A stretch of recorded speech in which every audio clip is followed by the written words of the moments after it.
Hello, everybody, and welcome or welcome back to the second shelf and to another recent reads on Sunday and an update on my 30 in 30 challenge. August, if you follow me, I try to read 30 books in 30 days. It's the 28th of August, so I still have today, I'm filming this in the morning, today, tomorrow, and the 31st as a cheat day I'm not. But I'm really proud to tell you that I finished 29 books so far. So it's only one book to go. Not sure yet what it will be, the last book. Probably a translated work by a female author, because it is, after all, Women in Translation Month. But yes, I think I can say, if nothing really substantially goes wrong today or the next couple of days, I will most likely make it. 30 books in 30 days. Anyway, I'll want to talk about a couple of the books that I've finished recently. And as I said in a previous video, I try not to repeat myself or to make the video too long for all those 30 books. So if the book is in another type of video, like the 1001 challenge or the tops and flops that will, I think, be uploaded on Wednesday, I will not talk about it here. And then at the end, I will see whether I missed any books. But anyway, after this really interesting public service announcement, let's get into the books. One of the books I finished was a non-fiction memoir, Eudora Welty, One Writer's Beginning, published in 1983. Eudora Welty was an American poet and writer born in 1909, and she died in 2001. So she was in her late 70s when she wrote this kind of very slim little memoir. I said it on Instagram. I mean, I really love that cover. I chose this edition because I love the cover so much. This is, by the way, a picture of the author for the college yearbook when she was 20 or something. So anyway, so this is a very short memoir about her childhood. And she talks about how she learns to appreciate books, but also how she learns to listen, how what influenced her as a writer that she later became. So it's a very tender book. In a way, there is no horrible stuff happening that informed her as a writer. It's about her family, her parents. It is also about the Great Depression, but it is a very positive book. So if you want to know, it's not about writing, by the way. If you're looking for a book, about writing or learning how to write, this is not it. It's just really about her early childhood. But if you're looking for a positive, short little memoir about a very interesting person, I can certainly recommend this one. The next book, let me see whether this is the right order of my, yes. The next book was a buddy read with Adam from Memento Mori. As always, I will leave a link to his Instagram below.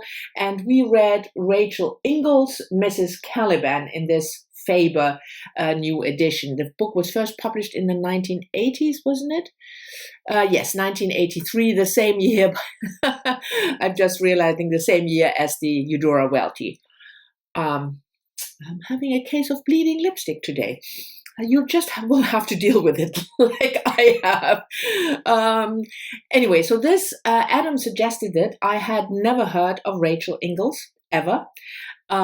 So she was an American author, lived in London, and she won the National Book Award, I think, and she was included with this book on a list of the best American authors after the Second World War, which she was surprised, by the way, when she learned about that.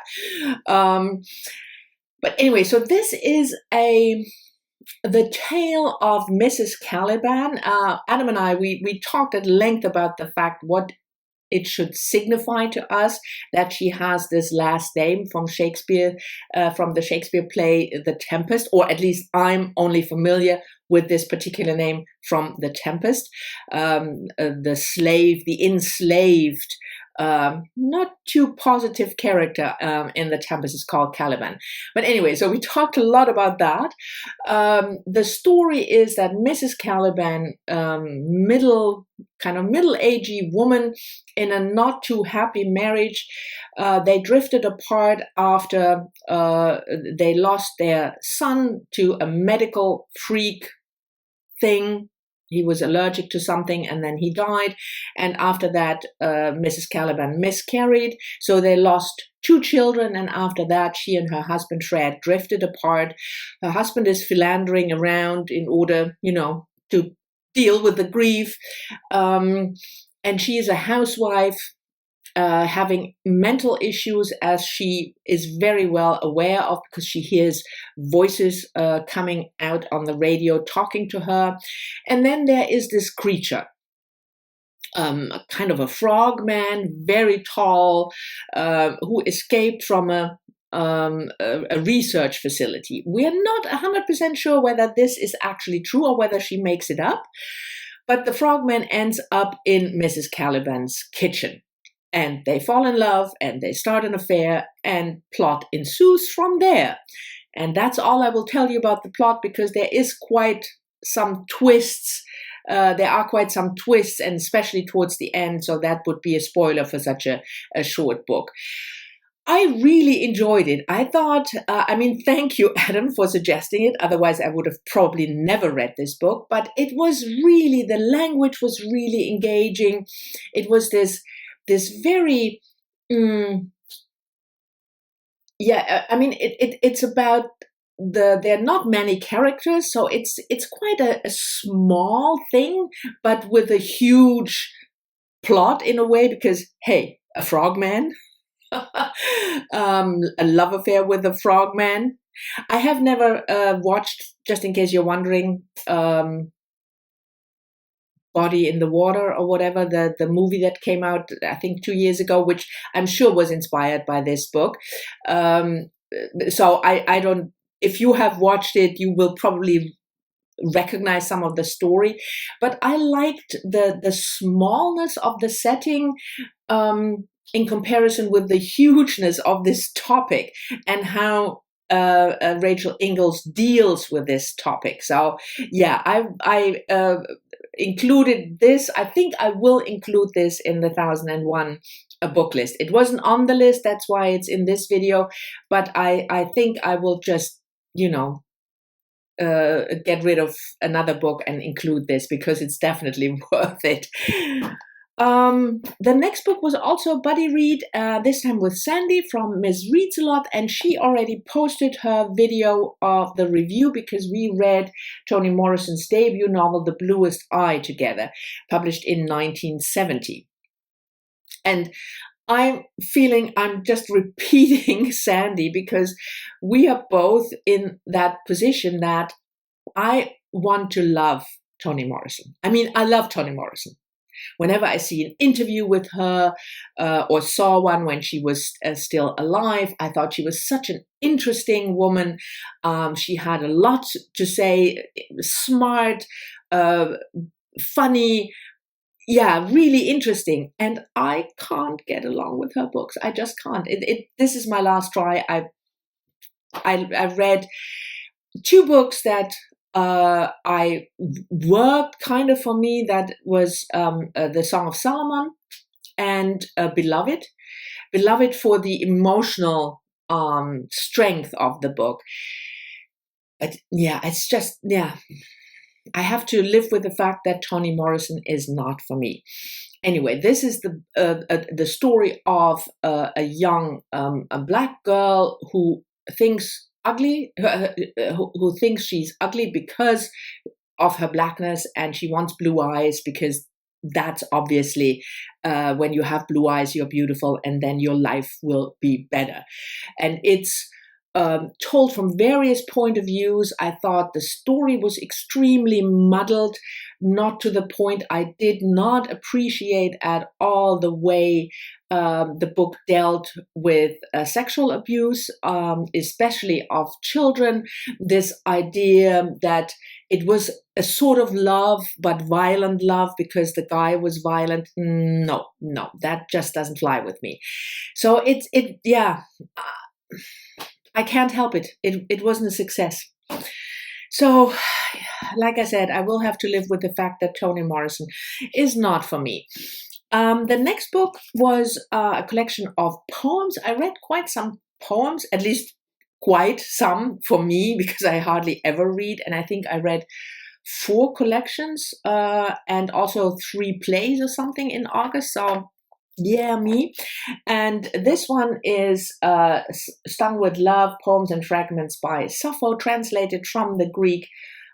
Oh no, it says only the introduction by Carol Ann Duffy, translated from the Greek by Aaron Pochigian.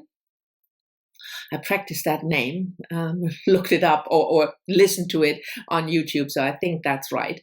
And yeah, this was, I mean, we don't have much of Sappho's poems. We don't know much of her life, but this was really beautifully done. The translator not only obviously translated, but each fragment has also, there's the fragment or the poem on one side, and then there is an explanation, what it refers to or the context.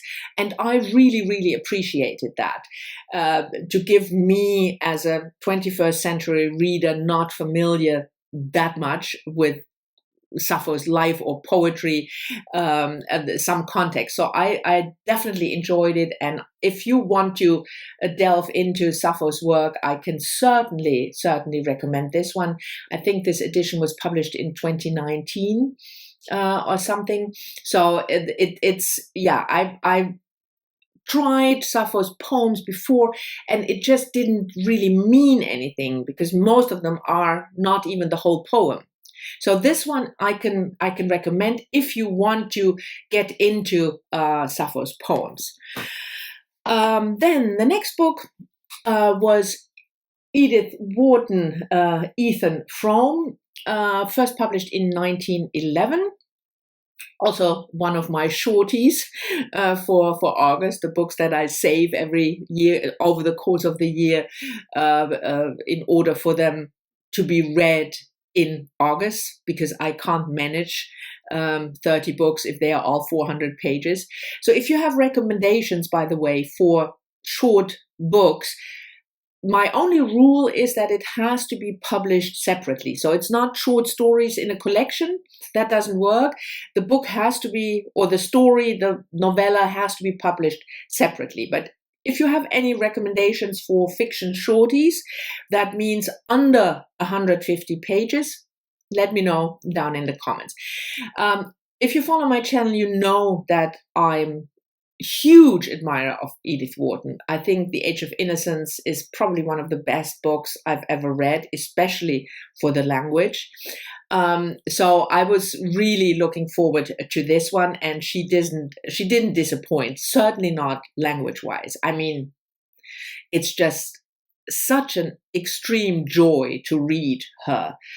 The book is, again, she is not a very let's say, optimistic author. I would, if you have read, Age of Innocence or The House of Mirth, it's not, no happy ending. And here, spoiler alert, it's not a very happy book either. We learn about the life of Ethan Frome by a visitor who encounters Ethan years and years after the events that formed his life. And we learn about the fact that Ethan was in an unhappy marriage. The wife was, kind of a hypochondriac, always claiming to be ill and weak, and he falls in love with the cousin who comes to help in the household, and of course tragedy ensues.